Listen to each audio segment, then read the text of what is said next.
Ini dari pembahasan sebelumnya, itu kan saya punya program KKN. Jadi program KKN-nya itu dari, dosen itu, harus punya 2 program. Salah satunya program saya itu harus lewat basic online. Salah satunya tuh kayak berdakwah, terus kita ada sosialisasi itu juga boleh. Nah, terus akhirnya saya membuat sebuah program KKN yaitu berupa materi fikih kewanitaan.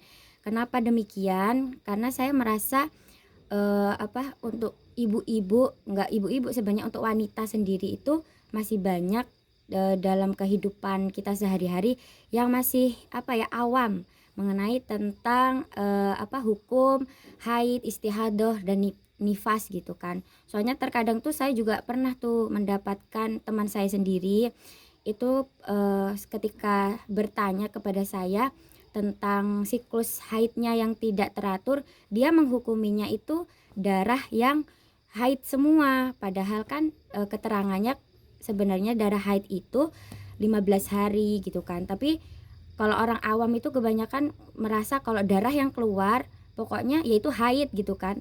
Padahal sebenarnya ada hukum-hukum yang yang membuat kalau ini tuh dihukumi haid, istihadah seperti itu. Nah, jadi untuk pertemuan ini kita akan membahas satu persatu dari bab, haid yang pertama, terus ada istihadah yang mungkin itu agak ruwet sebenarnya, tapi nanti saya kaji agak simpel aja biar ibu-ibu sekalian bisa paham dan bisa diamalkan lah dalam kehidupan sehari-hari. Karena pada dasarnya kan, ketika darah itu keluar dari kemaluan wanita itu kan berpengaruh sama sholat kita, ibadah kita kayak puasa gitu kan. Jadi kalau seumpamanya nanti kita hukumin haid semua padahal itu ada istihadah, udah berapa sholat yang kita tinggalkan kan, udah berapa puasa yang kita tinggalkan. Kalau kita nggak tahu hukum itu kan, jadi kan kesannya nanti malah dosa kan, seperti itu. Jadi nanti kita akan mengupas, secara yang simpel aja, nggak usah yang terlalu berat, karena emang hukum belajar tentang fikih kewanitaan ini emang agak susah. Karena saya dulu juga belajar ini tuh hampir 3 tahunan. Tapi saya masih ada beberapa hal juga yang masih belum paham. Jadi di sini saya bukan menggurui ibu-ibu sekalian, tapi di sini kita saling sharing juga. Nanti seumpamanya ada beberapa faktor kehidupan tentang fikih kewanitaan ini kan juga nanti merujuk ke ibadah. Nah, nanti kita bisa diskusikan bersama. Seperti itu ya ibu-ibu. Oke, jadi selanjutnya karena ini, bab pertama, jadi kita membahasnya hal-hal yang simpel dulu biar nanti seterusnya kalau konsep pertama ini kita mudah memahami, insya Allah nanti seterusnya itu bisa mudah juga lah untuk, mengikuti gitu. Jadi yang pertama ini, programnya itu adalah KKN saya itu mengenai materi fikih kewanitaan. Di sini NIM saya 22811131077. Saya dari kelas A22. Saya angkatan, perkuliahan saya di tahun 2021 dan semester 7. Jadi ini emang udah waktunya saya KKN dan dosen pengampu saya itu Dr. Azmi Azhari MSI. Ini langsung saja materi yang pertama itu, mengenal fikih kewanitaan. Ini ibu-ibu bisa melihat? Tampilannya bisa melihat? Oh ya, baik. Jadi yang pertama itu, pertemuan ini kita akan membahas 3 aspek dulu, yaitu mengenai fikih kewanitaan tadi, langsung pentingnya mempelajari fikih kewanitaan, terus hukum belajar fikih kewanitaan. Jadi hari ini kita membahasnya tentang itu dulu. Dan yang selanjutnya yaitu pengertian dari fikih kewanitaan. Nah, dan di sini nanti saya akan menjelaskan fikih kewanitaan itu apa sih gitu kan. Jadi pengertian fikih kewanitaan itu adalah ilmu yang membahas hukum-hukum Islam khususnya berkaitan dengan perempuan ya kan, karena emang fikih kewanitaan pasti perempuan, terutama tentang darah yang keluar dari kemaluannya wanita. Nanti saya akan menjelaskan di pertemuan selanjutnya. Yang selanjutnya yaitu pemahaman tentang darah-darah yang keluar dari rahim perempuan merupakan bagian penting dari fikih karena berkaitan langsung dengan keabsahan ibadah. Hal ini tadi sudah saya jelaskan yang awal tadi. Terus selanjutnya, dan wanita wajib hukumnya untuk belajar tentang hukum-hukum fikih kewanitaan yang meliputi darah haid, istihadah, dan nifas. Nah, nanti kajian ini kita akan bahas lebih dalam lagi di slide selanjutnya. Yang selanjutnya yaitu hukum belajar tentang haid, istihadah, dan nifas. Jadi belajar tentang hukum haid, nifas, dan istihadah adalah menurut Islam termasuk ibadah yang sangat dianjurkan, terutama bagi perempuan. Bahkan dalam beberapa kondisi hukumnya bisa menjadi wajib. Pemahaman tentang darah-darah yang keluar dari rahim perempuan merupakan bagian penting dari fikih karena berkaitan langsung dengan keabsahan ibadah. Sayyid Bahri dalam Inatul Talibin menjelaskan bahwa setiap muslim itu wajib mengetahui hukum-hukum yang berkaitan dengan kondisi khusus ya, karena akan menentukan kewajiban dan larangan dalam beribadah. Terus yang selanjutnya yaitu beberapa bagian hukum belajar fikih kewanitaan. Jadi di sini itu kalau menurut pelajaran fikih itu ada dua ya, ada dua hukum. Yang pertama itu fardu kifayah dan fardu ain. Jadi kita akan mengenali apa itu yang namanya fardu kifayah dan fardu ain. Jadi kalau menurut definisi dari fardu kifayah yaitu kewajiban kolektif dalam satu komunitas muslim. Jika sebagian orang sudah melaksanakannya, maka gugur kewajiban dari yang lainnya. Namun jika tidak ada satupun yang melaksanakannya, maka semua orang dalam kelompok tersebut berdosa. Jadi fardu ain itu sebuah kewajiban yang dilakukan nggak cuman individu, tapi suatu komunitas, suatu wilayah gitu. Contohnya kayak ketika kita melaksanakan yang namanya sholat jenazah. Nah, sholat jenazah itu kalau dilakukan sendiri itu kan kurang sah, harus ada yang namanya jamaah gitu kan.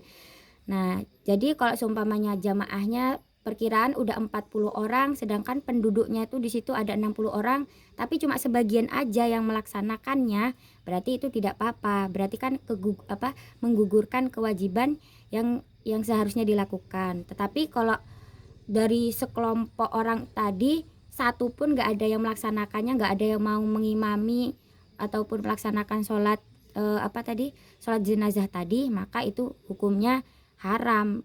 Jadi satu wilayah itu dapat dosa, bahasanya seperti itu. Lalu kalau hukum fardu ain itu ya individu, kewajiban seseorang melaksanakan suatu kewajiban itu ya diri sendiri gitu, nggak bisa nebeng sama orang lain gitu, kayak aku nitip dong sholat gitu, nggak bisa ya. Harus kalau hukum fardu ain itu emang dari kita sendiri ya, contohnya kayak sholat, puasa gitu, itu nggak bisa diwakilin orang lain kan, nggak bisa seperti itu. Jadi perbedaannya fardu ain sama fardu kifayah intinya seperti itu.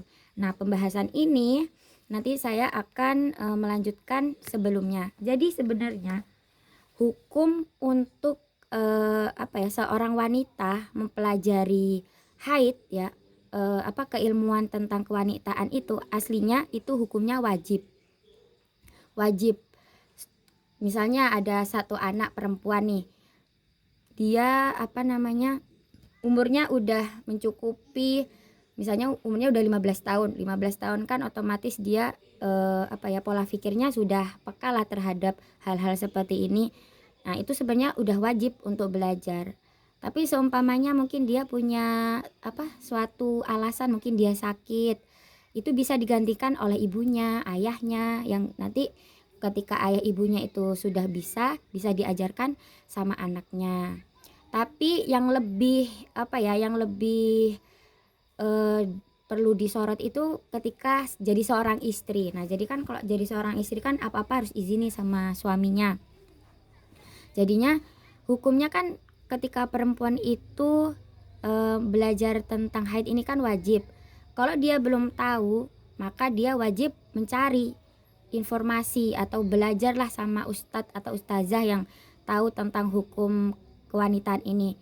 Tapi seumpamanya suaminya itu melarang, itu hukum aslinya dosa. Cuman kan ketika kita di masyarakat sekarang kan apa ya, pembelajaran seperti ini kan mungkin ya kayak masih agak disepelekan lah gitu kan. Tapi kalau untuk kajian santri, hal-hal seperti ini emang harus itu dilaksanakan seperti itu. Oke, kita jeda dulu karena masih ada azan ternyata.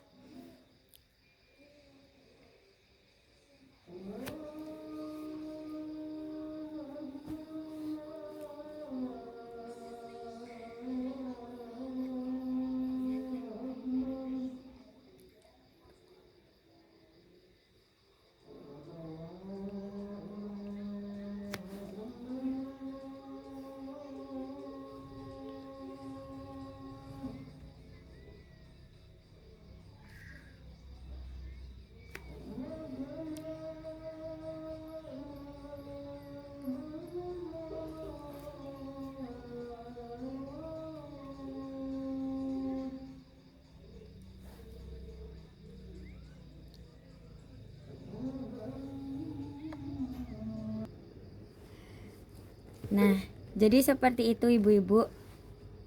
Apa ya? Aslinya hukum ketika wanita itu mempelajari fikih kewanitaan itu emang sangat penting sekali. Makanya kalau bisa itu makanya sampai para ulama itu kayak memberikan apa ya, kayak suatu hukum lah kalau seumpamanya seorang wanita meminta izin kepada suaminya, kayak izin lah bunda-bunda misalnya ingin ingin belajar gitu kan, tapi ternyata suaminya tidak memperbolehkan gitu dengan mungkin alasan apa, itu aslinya hukumnya emang haram. Maksudnya, jadi harusnya apa ya, suaminya tadi yang cari ilmunya nanti disampaikan sama bunda seperti itu. Jadi emang kalau hukum aslinya tuh emang agak keras gitu. Cuman kan ketika kita seperti masyarakat ini kan mungkin hal seperti itu kayak ini kok terlalu itu banget ya kayak gitu kan. Tapi aslinya emang wajib gitu kan, karena gimana pun namanya kita perempuan pasti mengalami yang namanya siklus tadi, mengeluarkan darah yang terkadang nggak teratur gitu kan. Apalagi perempuan yang sudah KB gitu kan, biasanya itu ibu-ibu yang sudah KB itu kan biasanya siklusnya tuh nggak teratur gitu kan, mungkin juga karena hormon atau apa kan seperti itu. Terus yang selanjutnya yaitu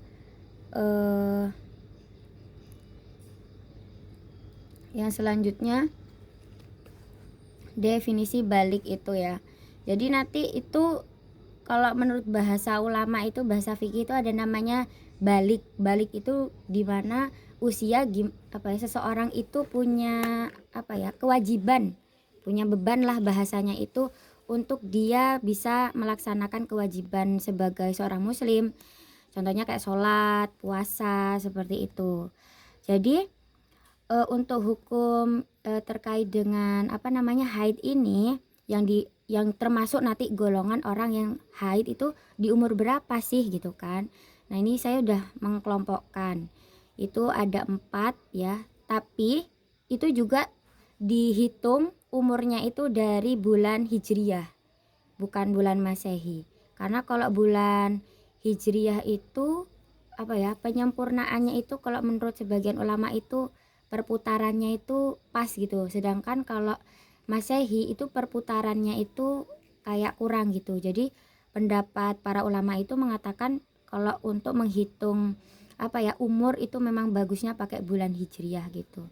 Jadi saya akan menjelaskan yang pertama itu gimana orang itu dikatakan balik, itu keluarnya mani atau sperma itu buat laki-laki. Sebenarnya perempuan itu juga ada sih, sperma itu ada. Itu nanti ada kayak mani, madhi, itu ada, itu kayak cairan. Makanya biasanya anak-anak, khususnya cowok itu biasanya umur 7 tahun, apalagi sekarang kan anak-anak itu pertumbuhan untuk siklus apa ya, kayak menstruasinya tuh lebih cepat gitu kan. Kalau zaman kita dulu kan SMP, SMP kelas 2 atau kelas 1 itu kan apa ya, paling cepet-cepetnya lah bisa haid gitu kan. Kalau anak-anak sekarang kan biasanya eh, kelas 4 kelas 5 aja udah pada haid gitu kan. Padahal mereka juga kadang kalau ditanya itu istihadah apa-apa kan belum tahu, kecuali kalau kita ya sebagai orang tua ataupun kakak ataupun ya kerabatnya yang memberikan apa ya, sebuah edukasi lah terhadap anak tersebut gitu. Jadi yang pertama itu keluarnya mani atau sperma ini ya untuk laki-laki atau perempuan saat usia minimal itu 9 tahun. Itu dihitung dari hijriah. Dapat terjadi saat mimpi basah atau dalam keadaan ya pokoknya keadaan apa ya, tidak sengaja juga bisa seperti itu, atau mungkin juga bahasa fikihnya tuh syahwat ya, mungkin dia nggak sengaja kayak menonton video yang apa kan terus dia itu bisa tuh. Terus makanya itu ibu-ibu kalau misalnya punya anak laki-laki itu besok ditanyain kalau udah umur 6 8 9 tahun tadi, ditanya kayak kamu pernah nggak mimpi kayak ngompol gitu kan, tapi tapi kamu bukan, kalau dicium itu baunya nggak pesing gitu loh.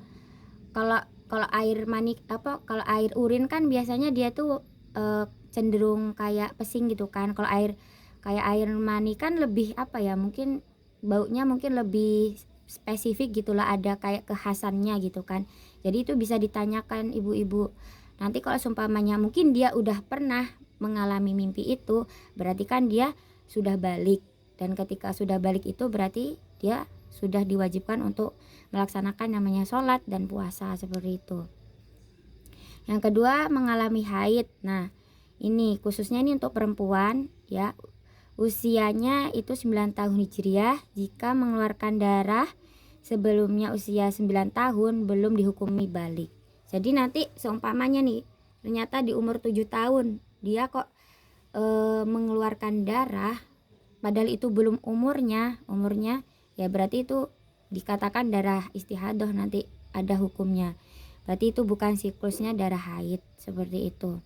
Jadi emang usianya itu emang menurut ulama itu ditentukan yaitu 9 tahun. Itu sebagian ulama juga mengatakan boleh 9 tahun kurang itu nggak apa-apa, tapi kurangnya jangan lebih dari 16 hari. Misalnya dia ulang tahunnya, misalnya umurnya yang ke 9 tahun itu 10 hari lagi, tapi kok dia udah mengeluarkan darah gitu kan, nah itu bisa nanti dihukumi haid, itu bisa. Tapi kok ternyata kurang dari 16 hari, nah berarti itu belum mencukupi seperti itu. Terus selanjutnya yang ketiga mencapai usia 15 tahun. Ini untuk laki-laki ataupun perempuan. Jika belum mengeluarkan tanda-tanda 1 dan 2, otomatis dihukumi balik saat mencapai usia 15 tahun hijriah. Jadi nanti kalau ada anak usianya itu kok udah 15 tahun belum haid, misalnya kalau yang perempuan. Terus kalau laki-laki kok belum mimpi basah, itu nanti tetap hukumnya balik karena ya tadi usianya sudah melebihi 9 tahun tadi itu, walaupun dia mungkin belum haid gitu kan. Mungkin ada juga kan perempuan itu umur mungkin ada yang sebagian dunia mungkin ada juga yang mungkin kayak siklusnya itu mungkin kurang sehat atau gimana, makanya umur 20 tahun ternyata baru haid, itu juga ada ternyata. Bahkan Sayyidati Fatimah itu salah satu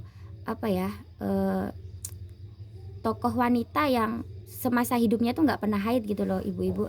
Jadi Fatimah itu salah satu wanita yang disucikan sama Allah. Jadi beliau itu sampai di akhir hidupnya itu nggak mengalami yang namanya fase haid. Cuman beliau itu mengalami yang namanya darah setelah melahirkan itu cuman bahasanya tuh cuman segoresan gitu, kalau bahasa kitab itu ada. Saking ya tadi karena mungkin punya keistimewaan gitu kan. Nah seperti itu. Yang keempat yaitu hamil atau melahirkan, khususnya perempuan. Jadi walaupun mungkin dia nggak mengalami fase mengeluarkan darah, tapi bisa hamil misalnya, namanya mungkin ada keajaiban ya. Ini kan namanya juga kehati-hatian ulama gitu kan dalam menghukumi suatu hukum, makanya itu tadi tetap akan dinamakan balik tadi, seperti itu. Jadi mungkin ini yang bisa saya sampaikan dari pertemuan ini. Mungkin dari ibu-ibu sekalian, adakah materi yang mungkin sekiranya ada yang ditanyakan atau kurang paham, mungkin bisa kita bahas di sini?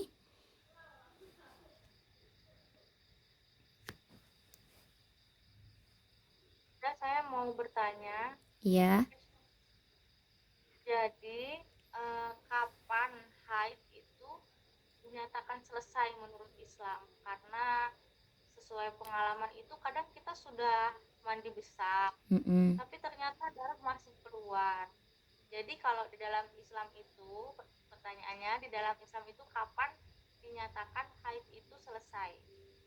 Oh ya, ini Ya, pertanyaan. dan terima kasih. Ya, terima kasih Bu. Pertanyaannya ini bagus. Sebenarnya bab ini nanti saya akan bahas di pertemuan selanjutnya, tapi mungkin eh, yang selanjutnya itu mungkin agak lebih dalam ya. Kalau yang ini mungkin saya menyampaikannya itu yang simpel dulu aja. Jadi sebenarnya darah wanita itu dihukumi haid ya, bukan istihadah itu yang pertama. Keluarnya itu tidak harus melebihi 24 jam. Jadi kalau misalnya nih Ibu Rini misalnya mengeluarkan darah itu misalnya 1 hari nih Bu, 1 hari aja nih, besoknya ternyata nggak keluar lagi, dihitung ternyata cuma 3 jam, 3 jam nih darahnya keluar. Nah berarti itu nanti dihukuminya darah istihadah, bukan haid. Karena karena hukumnya itu kalau darah haid itu harus lebih dari 24 jam, dan biasanya itu umumnya 7 sampai 8 hari. Itu kan. Terus dan tidak boleh melebihi dari 15 hari. Gitu. Jadi nanti kalau seumpamanya nih dari tanggal 1 sampai tanggal 15 nih ternyata mengeluarkan darah, terus berhenti berhenti biasanya kan berhentinya kan kalau 14 15 itu mungkin udah keruh ya, udah nggak deres lagi lah bahasanya kayak gitu. Nah dihitung nih dari 1 sampai 15 hari ini kira-kira lebih nggak 24 jam. Kalau seumpamanya kurang dari 24 jam berarti itu juga dihukumi darah istihadah gitu. Karena kadang kan perempuan ada nih mungkin yang lagi deres-deresnya sehari mungkin keluarnya 12 jam, terus besoknya lagi keluar lagi 12 jam misalnya. 2 hari itu kan kalau dihitung kan berarti udah 24 jam ya. Jadi nanti kalau seterusnya sampai 8 hari itu tetap dihukumi haid. Tapi kalau nanti kok keluarnya sampai 16, 17, 18 misalnya terputus-putus, terus juga ada yang deresnya, nah itu bisa dihukumi istihadah tadi, seperti itu.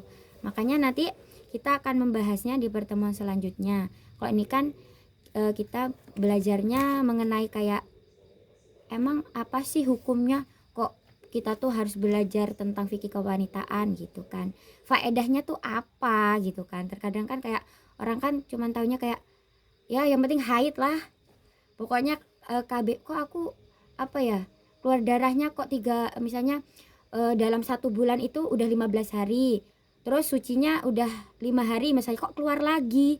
Nah itu kan juga perlu dihitung, itu tuh pasti nggak mungkin semuanya darah haid kan, pasti ada darah istihadahnya. Makanya itu nanti kita belajar bersama-sama, kita bareng-bareng belajar bagaimana mengupas tentang apa itu haid, apa itu istihadah, nifas, seperti itu.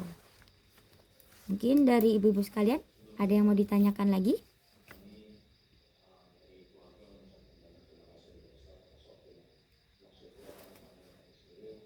Mungkin Bunda Ibu Resti ada yang mau ditanyakan?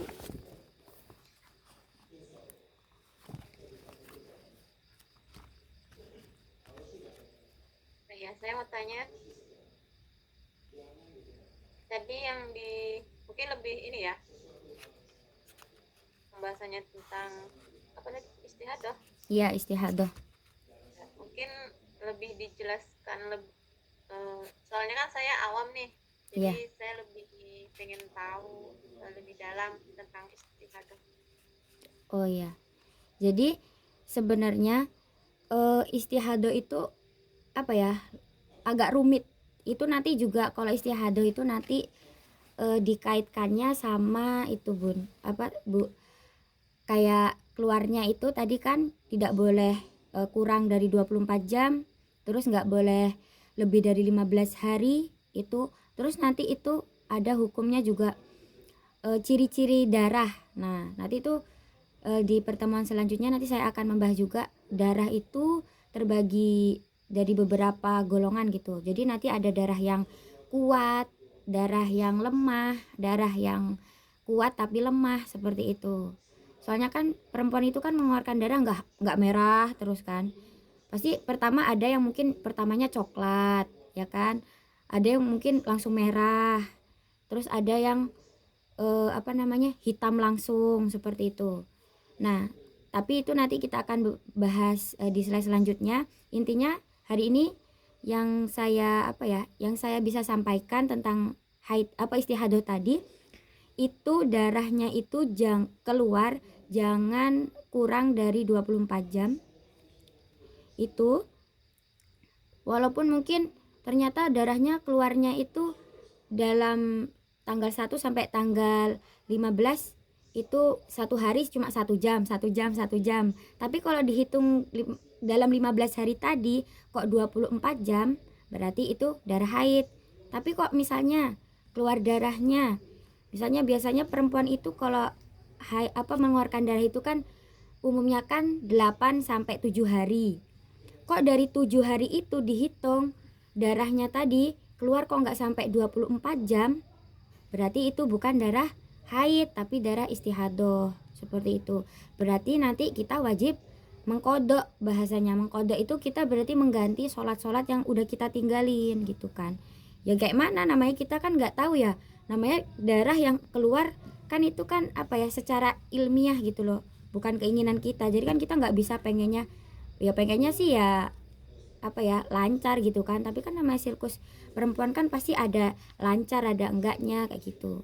Intinya seperti itu Bu, harus dilihat dulu, nggak boleh kurang dari 24 jam dan tidak boleh melebihi dari 15 hari itu, seperti itu. Soalnya pembahasan istihadah itu wah, saya sendiri aja kadang belajar istihadah itu juga agak pusing kalau agak ke dalam-dalam nih, soalnya tuh nanti ada pembagiannya lagi gitu. Cuman untuk ini kita pembahasannya yang ringan-ringan aja gitu. Setidaknya kita bisa mengamalkan apa ya? Mengamalkan dalam kehidupan sehari-hari, dan maksudnya tuh nanti ketika kayak kita pengen melaksanakan ibadah tuh kita tahu gitu, oh ternyata ini haid, oh ternyata ini istihadah gitu. Seperti itu. Gitu. Soalnya kan saya tuh punya pengalaman pribadi nih, Iya. dan itu pun waktu bulan puasa ya. Iya. Jadi saya tuh mengeluarkan, tapi bukan darah sih, cuman kayak flek aja dalam satu hari. Iya. Cuma sedikit, dan itu selama 20 hari. Oh, selama 20 hari. Nah, Ya, 20 hari. Jadi kan saya nggak tahu ini tuh, ya karena saya awam, saya kira memang halangan, tapi kok baru kali ini saya mengalami itu. Oh iya. Kalau dibilang haid, kok biasanya kan satu hari darahnya itu banyak. Iya. Like selama 20 hari. Berarti selama 20 hari itu saya nggak puasa. Karena nggak tahu itu kan. Iya. Nah, terus 20 hari itu masih flek. Nah, setelah 20 hari itu hari berikutnya saya halangan seperti biasa selama 7 hari. Oh iya. Yang selama 20 hari ini masuk yang kemana? Nah ini juga pembahasan bagus nih. Jadi nanti saya yang ditanyakan gini, kan tadi Ibu mengeluarkannya kan 20 hari. Ya. Perkiraan ini darah yang keluarnya itu ada nggak sih 24 jam kalau dihitung dari tanggal 1 sampai tanggal 20 misalnya kan. anggap aja tanggal 1 sampai tanggal 20 gitu kan. Karena kan kita nggak mulainya ibu haid kan berapa? Ingat nggak? Udah lupa ya. Gimana maksudnya? Kan biasanya kita kalau mengeluarkan darah itu kan tahu nih tanggalnya, biasanya kayak udah Oh, bulanan lah tanggalnya. gitu. Heeh. Lupa sih sebut Nah, tanggalnya, soalnya ya udah. udah tahunan. Ya itu Tapi kan ya itu cuman dalam satu hari itu cuman flek aja, iya iya. nggak ada sih. Kayak kita selesai haid itu kan Mm-mm. hari ketiga, dan seterusnya kan itu cuman flek aja ya. Mm-mm, Jadi itu iya. cuma dikeluarin selama 20 hari. Jadi anggap aja mudahnya gambarannya kan dari tanggal 1 sampai tanggal 20 kan itu mengeluarkan darah, tapi kan terputus-putus nih bahasanya ya. Nggak lancar lah bahasanya. Diperkirakan dari apa 20 hari itu kira-kira dari tanggal 1 sampai tanggal 15 itu perhitungannya ada nggak kayak 24 jam atau lebih? Ada, cuman itu aja, dalam satu hari itu cuman menggores flek sedikit gitu aja. Oh, flag-flag. Nggak banyak keluarnya. Makanya itu saya bingung ya kalau halangan seperti ini. Soalnya kan belum pernah Iya. mengalami kejadian seperti itu. Iya, makanya Gimana itu Bu, juga. penting banget kita itu harus menghitung keras. Kan kita kadang ngerasa tuh kayak darah keluar tuh ya dari apa vagina itu kan kerasa. Itu dilihat. Kalau saya tuh biasanya dilihatnya itu dari mulai saya keluar darah itu sampai saya ganti ganti apa namanya apa pembalut yang baru lagi gitu kan, itu dilihat nanti kan jamnya berapa. Biasanya saya perputarannya itu setiap ba'da sholat gitu kan, misalnya saya mengeluarkan darahnya itu subuh misalnya kan, subuh nih, terus nanti saya gantinya di misalnya duhur, misalnya duhur gitu kan. Nah itu kan kita lihat berapa jam dalam apa namanya subuh ke duhur itu berapa jam gitu.